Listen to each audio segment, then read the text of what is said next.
এলে কি মহিষ? বাইলে থাইল্যান্ডের মহিষিলে এই মহিষগুলো বহুত ঝাল। একটার মহিষের ইয়ের মধ্যে আপনি একটা গাছের মধ্যে 7-8 কেজি মহিষ উঠে, 4 দিন 5 দিন পরে পরে মহিষ উঠে। এই মহিষটা লাগাবেন, খাওয়া চলবো বেচাও চলবো। 7-8 কেজি মহিষ উঠবো 4 দিন 5 দিন পরে পরে। থাইল্যান্ডের মহিষ, এলাম করে ইন্ডিয়ার মহিষ না। মহিষ দেখেন অনেক ঝাল মহিষ, বহুত ঝালে মহিষিলে। এই দেখেন বাগুন, একটা গাছ দেখেন ঝুঁকা ঝুঁকা বাগুন দেখছেন, গাছ ফুটুনি ঝুঁকা ঝুঁকা বাগুন।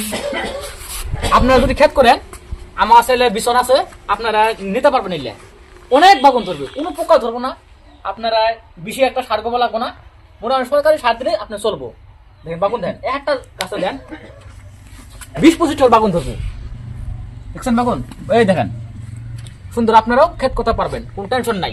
চুরিলে বাইলে মোটামুটি 4 নম্বর পাতুরি, একটা গাছের মধ্যে 3 নম্বর 4 নম্বর পাতুরি ধরবো। এই দেখেন, এটা দেখেন পাতুরি আঙ্গুর দেশি মতো, দেশি পাতুরি যেরকম দেখেন এরকম পাতুরি। আর দেখেন এই পাতুরি দেখেন অনেক পাতুরি, প্রচুর পাতুরি ধরে, মোটামুটি বহুত পাতুরি ধরে। আপনার 2 দিন পর পর যদি 1 বিঘা খেত করেন, কমসে কম 7-8 কুইন্টাল করে পাতুরি তোলা হবে, কোনো টেনশন নাই। এই দেখেন 3-4 জাত করে পাতুরি ধরে, আপনি নিতে পারবেন। এটা কি বাগুন? বাইরে আপনার এই যে নিউজিল্যান্ডের বাগুন।